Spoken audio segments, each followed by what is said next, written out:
Okay, so this one is going to be kind of a long one, but it's very necessary for all you folks who really want to learn something about the law. If you look at my background again, graduated second in my law school class, had a federal clerkship for 4 years. I've been an assistant federal defender. I'm a partner in a law firm, and I do a lot of cases in federal court.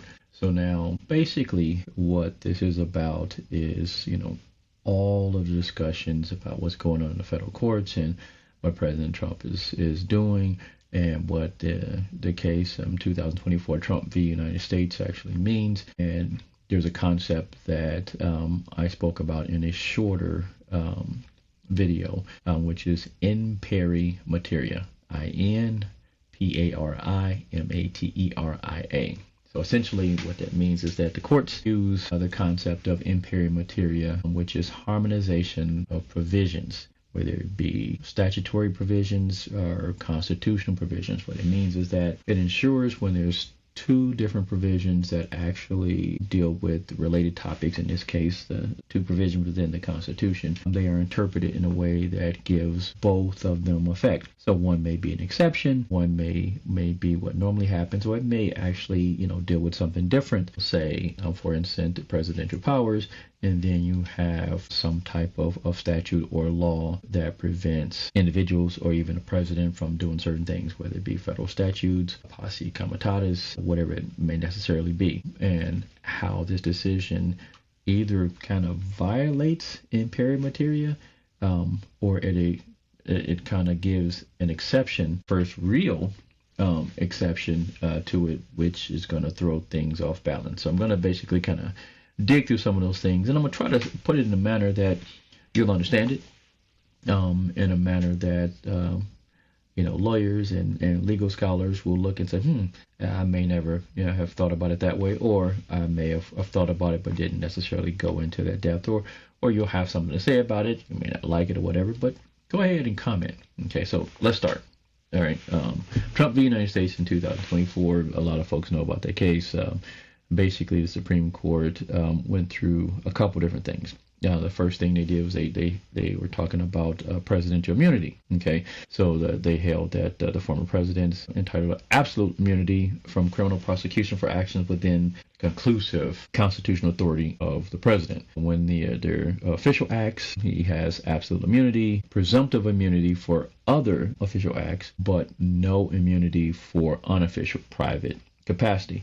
Now, at one point, is the president, when they're actively the president, going to admit or say that they are not acting as the president? So it was more about things that, had to do with the election, but to the extent that those things may have necessarily been official acts, they didn't really fully decide that.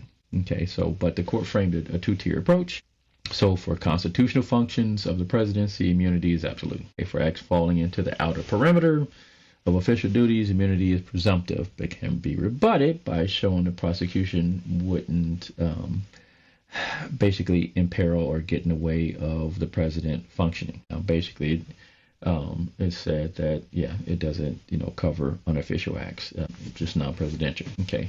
Now, president in the broader context of that is that it actually, the decision departs from, some prior decisions, especially lower court decisions, that basically refused to, show that there was actually, blanket immunity. D.C. courts and most other courts said that there isn't blanket immunity. But this court basically stated that it used the Nixon v. Fitzgerald, which is a 1982 case, that explained that the president actually has absolute immunity from damages and liability as far as civilly, because that would interfere with the president's, ability to actually do official acts. So they extended it to criminal things. They emphasized that the constitutional structure of a separation of powers supported the immunity doctrine. Okay, because the same thing, those criminal suits might impair the president's ability to act decisively.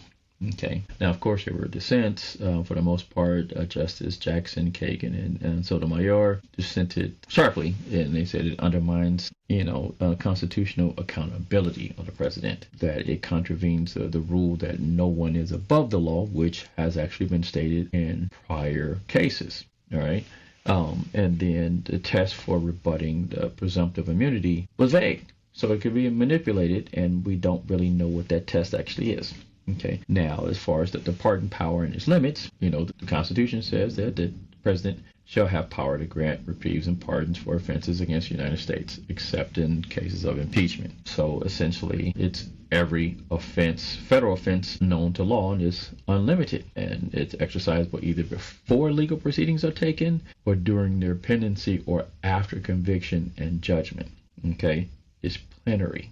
All right. So, there's, key cases when it comes to that. Of course, the pardon can be forced upon someone, but, for the most part, who's not going to accept a pardon? It's possible, but, it's not probable. Now, but there are, some recognized limitations. Of course, no, state crimes or civil liabilities. Like I said, this allows it for impeachments. However, some legal scholars will say that, the pardon power cannot run afoul, of the Constitution, and it's not supposed to allow the president to make himself above the law. However, that's exactly what I'm saying this case is allowing when you look at all the different things that are going on with the current president being able to do whatever he wants to do. He would never get prosecuted anyway because he would just fire the prosecutors who tried to prosecute him, or somebody he didn't want prosecuted, because that's what has happened. And then when the court says something he doesn't like, so what? So if he's accepting planes, he's making deals, he's making money off meme corn, all these different things that they're not supposed to do, he's doing them. So are there any real limitations? Now, of course, those same legal scholars are saying that he likely couldn't, pardon himself because it may come above the law.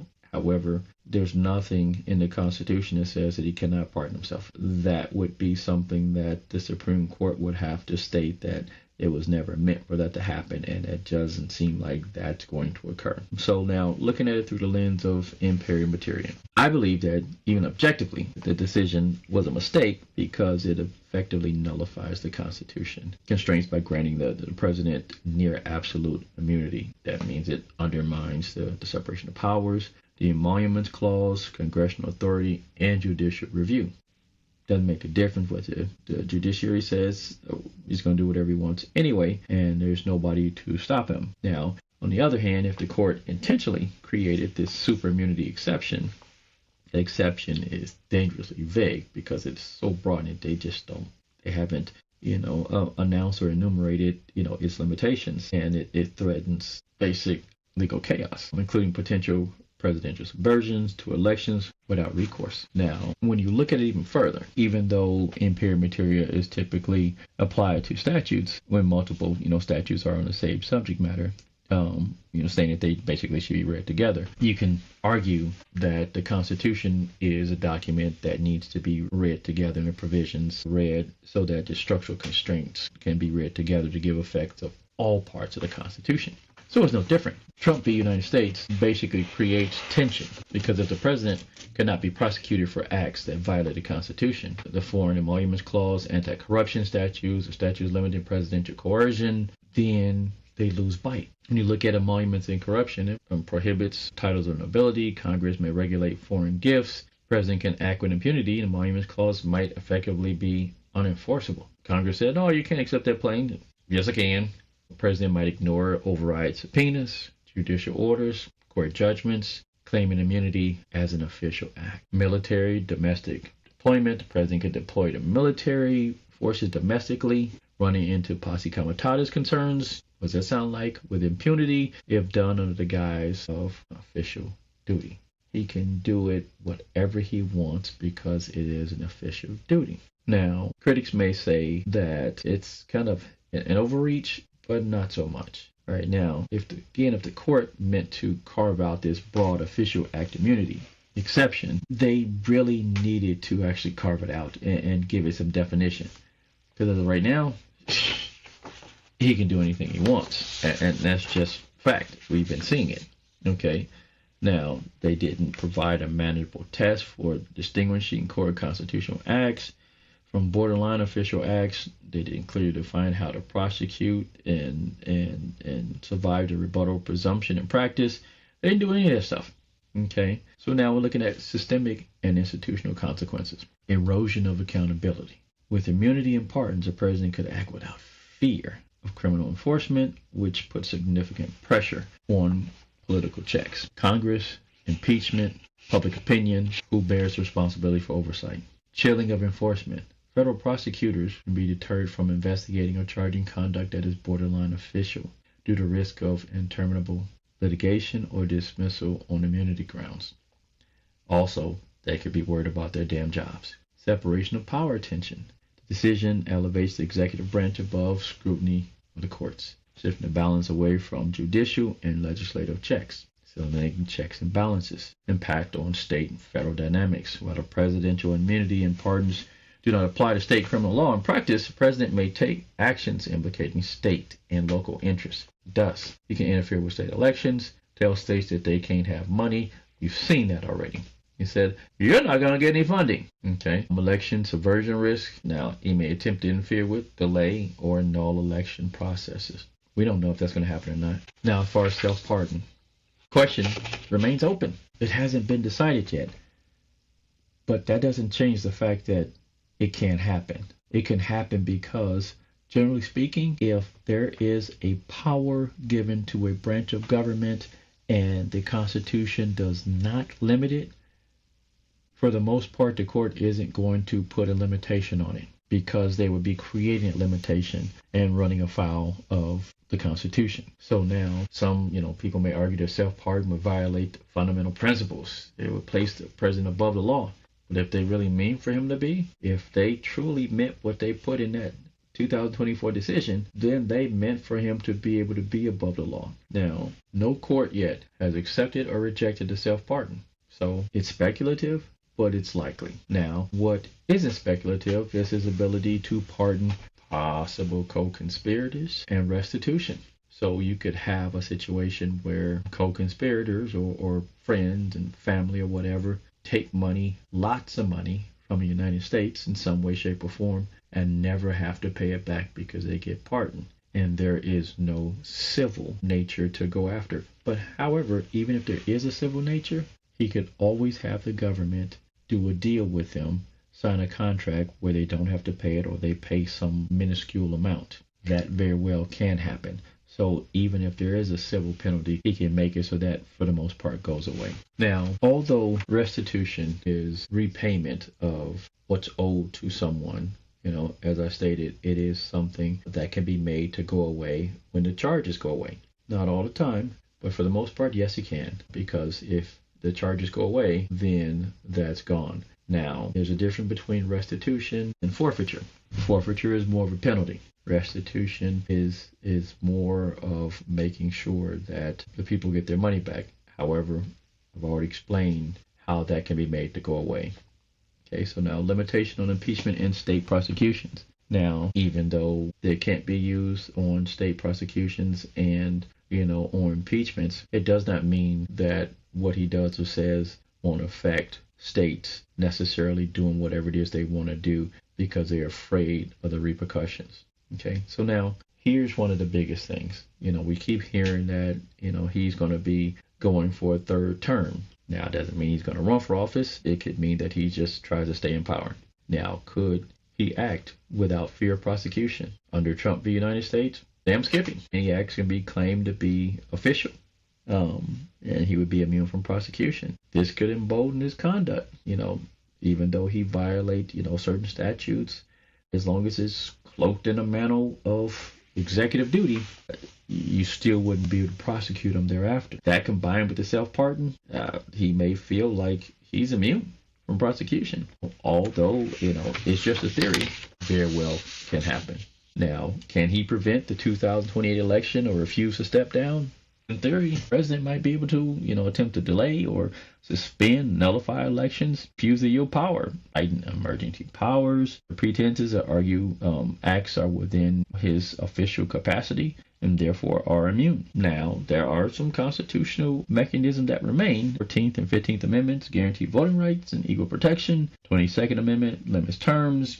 Congress can pass legislation to require electoral compliance. Courts may review their disputes, or they could impeach him and remove him.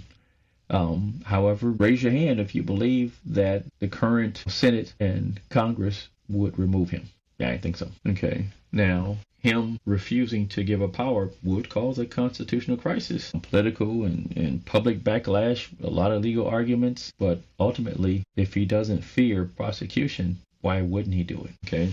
So now we move on to whether or not any of his, actions in this current term of presidency are illegal under existing law. I'm not going to issue a legal opinion here, but there's some plausible arguments. The threats to prosecute political opponents or misuse the DOJ for partisan ends could violate statute prohibiting abuse of official authority, which is 18 U.S.C. 372, conspiracy to impede officers, Section 1512, obstruction, 1349, conspiracy to defraud the U.S., etc. Doesn't mean that any of this is going to go anywhere. Doesn't mean that, anything would happen. Doesn't mean that, they've, made the arguments for it. Now you look at undermining the independence of law enforcement, refusing to cooperate with judicial subpoenas, interfering with investigations, might implicate obstruction or contempt, entertaining foreign gifts or continuing business interests while in office, raise emoluments clause violations, misuse of appropriated funds, unauthorized budget rescissions, or impoundments may run into the Impoundment Control Act or other statutory constraints. Yet under the immunity doctrine, many of these acts, if cloaked as executive choice, might escape criminal indictment or prosecution as official acts. Given the new immunity landscape, proving these acts are, outside the outer perimeter of duty may be extremely difficult, which is precisely the risk that my arguments are about. Okay, so my conclusions on all this stuff is that, one, the Supreme Court's Trump versus United States decision marks a dramatic expansion of presidential immunity, arguably beyond what prior doctrine or constitutional structure envisioned. Interpreting that decision through impaired material raises serious concerns. It gives a president a legal posture in tension with other constitutional constraints and might de facto nullify critical provisions. If the court aimed to create this sweeping immunity exception, it did so without clear boundary lines, injecting significant uncertainty and potential for abuse. Now, while a self-pardon remains legally untested, the combination of that and the pardon power and could create an effective shield against anything criminal coming toward Trump.